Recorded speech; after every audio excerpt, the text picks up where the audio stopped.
He's a good one. What a smallmouth, son. Money shot. I got a big bass on. I got one. Oh yeah, okay, son. I got him. Oh yeah, yes sir. Oh, son. Oh yeah, nice big bass. Ooh, love the smallmouth bass.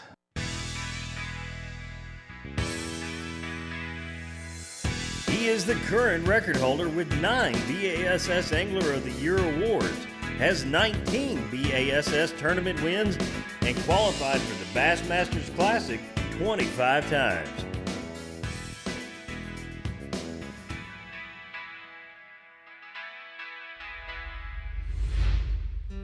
Hi folks, our fishing destination today takes us to the Adirondack region of New York. We're going to fish for smallmouth bass primarily, but possibly a few largemouth. You know, people don't realize, but I was actually born in Albany, New York, so this is kind of my home.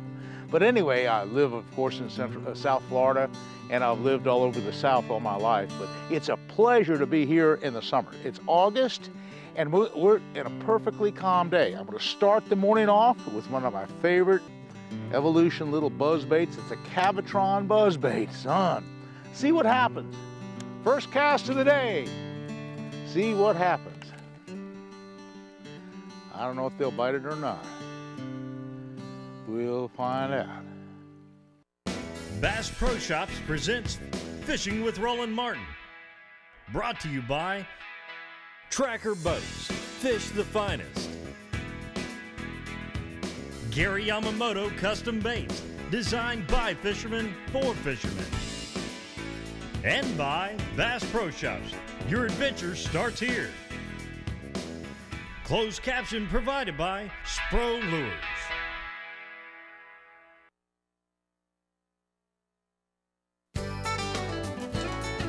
Bass Pro Shops is a proud sponsor of Fishing with Roland Martin.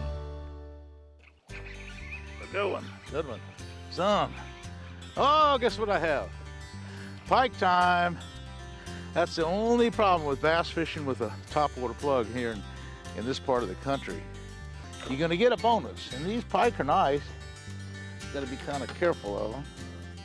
I'm using a braided line, heavy line, and I'm also using a trailer hook. Okay, there we go. Now drop back in the water real nice and easy. Wash my hands a little bit. Beautiful thing about these little buzz baits, these are the slowest moving buzz baits that I've ever seen. It's the Cavatron model, and it'll go really slow. So I can throw it past the stump, past the ambush point, and just keep it up on top with this long rod. Just go really slow with it. There's two advantages with the long rod with the buzz bait. And that is, number one, I can make a long cast, that's one thing I can do. But I can steer it from left to right. Of course, I throw past the stump. Now I can go to the left of the stump by holding the rod way out, or just kind of just keep it up close and just go this way. And again, holding the rod high, I can make it go slow on the right spot. So you can steer it either side. I'm throwing it past the stump. I can go to the left of the stump with the long rod, or to the right of the stump, or to the left of the stump. I'll go to the left of the stump this time. And by having a long rod at 7.5 feet long, I can steer it back and forth. Big advantage. Big stump there. I can see it with my polarized glasses. You can see a great big stump. I just see a part of it sticking out of the water, but there's a huge amount of stump to the right. That's where the big part is. Right underneath my buzzbait right now. Right there, a whole lot of stump. Whole bunch of stump. You got it. Got one. Got one, a bass. Got a bass. He came and sucked it up slow. If I hadn't been running the thing really slow, like I did, I wouldn't have caught him. Nice little Saranac Lake bass. Today we're going to catch a little bit of everything on this lake. We're just having fun. It's the middle of August, and fat little fish. And but I think the trophy of the day are going to be possibly some of the smallmouth we catch a little bit later on. We'll go up to another lake through a lock system and get up to another part of the system and maybe catch some real good 3 and 4 pound smallmouth bass. That's actually a laying log. I'm gonna try to get parallel with the log. It runs a long ways. Can also back it up with a little worm. I can take a little, I'm gonna try this little bitty smallmouth worm and throw it right in there.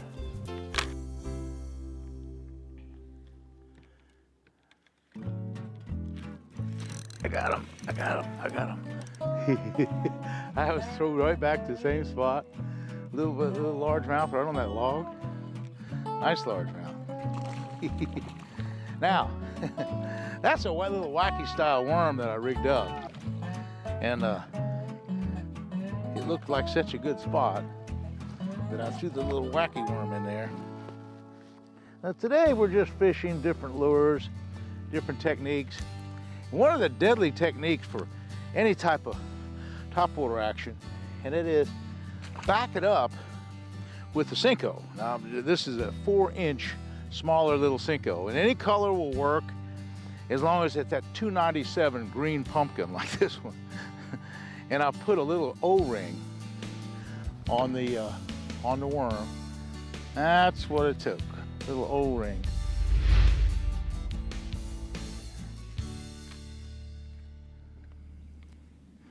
Ooh, there's one. There's a bass. He's all in the grass. He's all in the grass. Oh yeah, okay.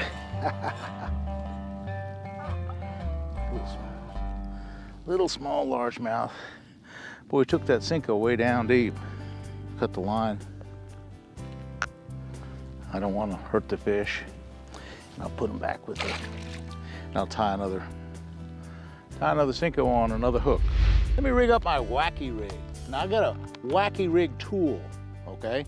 I'm gonna take a 4-inch Yamamoto Senko and I'm gonna stick the Senko in this little tube halfway, and then I'm gonna slide this O-ring right off the end, like that, boom. And that is a Wacky rig. Now, it's hard to get that O-ring on the worm unless you have a little tube like that. And then just hook the hook just right underneath the O-ring like that. And you throw past the marker right down that weed line and see if that school of fish in there. The second cast I made back there, I just had a strike, so I know there's some fish here. Okay, it's on the bottom. Strike, set the hook. Oh, it's a good one too. Oh yeah, now we're talking. Oh yeah, nice one. Nice fish. That's the same school of fish that we came up on. Let's see what we got here, boys. I love these smallmouth. Smallmouth bass are just a treat. They're just such a treat. Okay, that's a good fish. I don't know, he's not real big, but you know, let's talk about the growth rate of a fish like that. Now, that's not but 2.5, 3 pound fish, but it takes a long time to grow to this age, and I would suspect this fish is better than 5 years old. So the recruitment rate's pretty slow on smallmouth, so that's why catch and release is so important. If you take this size fish out, it's going to take 6 or 7 years for another fish to replace it. So catch and release is what it's all about when you're talking about smallmouth over 2 pounds.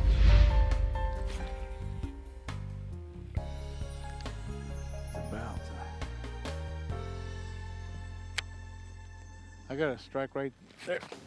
I got him. Oh yeah, yes sir. Oh yeah. I love it. Not the biggest in the world, but good scrappy fish. Love the smallmouth bass. Boy, we come every year. It's just such a treat to kind of get up in the northern tier of states. I fish a lot in Minnesota, of course, and even southern Canada, but New York is a great place. There's Lake Champlain. In fact, one of the reasons why I'm up here is not because I just was born here. That was one thing a long time ago. The reason why I'm up here was that last week, BASS had a Lake Champlain tournament. Now, Lake Champlain is one of my favorite lakes. Back in '98, I won a big giant tournament there. I won a BASS with a whole lot of weight. And then 2 years ago, I had a real good finish, a 4th place finish in an FLW tournament. And I had a bunch of 20-pound bags, and I was catching them on frogs, mainly largemouth bass, and I was using a Spro frog. But this last week. It started off with 4 and 5 pound fish. Frog bite was going on strong, and then the weather changed. There was a big cold front that came in, and all kind of things happened, and they could just quit hitting the frog, and I didn't do any good in the tournament. But I went for broke, went all the way down to Ticonderoga, an hour and a half run each way, trying to get that magical frog bite, and it just didn't happen. So next time I'll go to Lake Champlain, and guess what? I'm gonna try for the magical frog bite again. Fishing with Roland Martin is brought to you by Frog Talk. Whatever you do, there's a suit for you.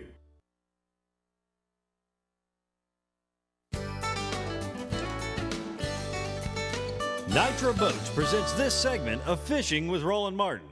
There's a little one. That's not very big. Maybe it's bigger than I thought.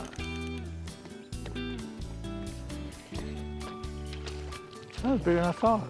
I thought it was a little bitty bass. It just came running out. And it was a bigger fish than I thought. You know, it's funny because he was running the same way we were. Hit that little Cinco. Came running out there. And the whole time out, because he was running toward deep water, I guess. The whole time out, I was thinking he was just a little baby bass. It's a good mature fish. Catch and release. That's the story of today's fishing. Nice big keeper smallmouth. Okay, any color will work as long as it's 297 green pumpkin.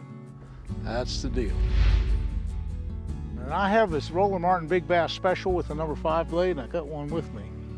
And I might put it on and try it. It's a 1/2 ounce model. It's got a big number 5 blade on it. And I'm gonna throw it out there. But first, I'm gonna put this trailer hook on because the trailer hook might be a real deal for these smallmouth. So much of the time they hit short. A big misconception of spinnerbait fishing is that you gotta fish it slow and deep and slow roll it. But in this submerged grass areas like we're here now, sometimes a fast waking kind of deal where you just really buzz it fast on the top. I'm just really cranking it hard and fast. Oh, there's one. I got him. It's a good way to check them and find them. You know, you try to cover some water, particularly these grass beds that are just all out in the middle everywhere. The worm's a good way of catching them when you've found a grass bed, but when you're just looking for grass beds, hey, this is a good way to do it. Just go ahead. That's the deal. Okay, nice keeper smallmouth. Now here's the key to grass bed fishing with smallmouth. They don't particularly want a slow roll. A lot of times you throw the thing as far as you can. Water's 8 or 10 feet deep, and you run it fast on the top. The other issue is that I was throwing little small jigs and little small worms a little bit ago, and on a real light line and real light weights. And now that the wind is up over, say, 10, 15 miles an hour, you can't fish that way. You know, you have to go at a lot heavier weight. When you go to a lot heavier weight on a worm on these smallmouth, you just lose that whole finesse action. And smallmouth, sometimes it takes kind of a, oh, there's one. Oh, son, oh, man, alive. What do we got here? Holy moly.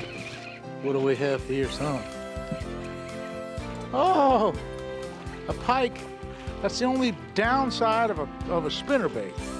You got big pike to contend with, and that can be an issue if you don't like to catch pike, which I like to catch pike. I like pike. Pike are fun. They're fun to catch, they pull hard, and they're a neat fish. Some people don't like them. The bass fishermen get kind of upset with them. Hey, but they're fun fish. Fun fish, yes sir. Hot, hot, hot. It's the middle of August. Hot, hot, hot. I got a solution for that though. These chili pads that Frog Talk have. And I've wetted this down, and that's, well, I can wet it again. But what it does, it rapidly evaporates the water to the point when you wet it and squeeze it out and then drape it around your neck. That thing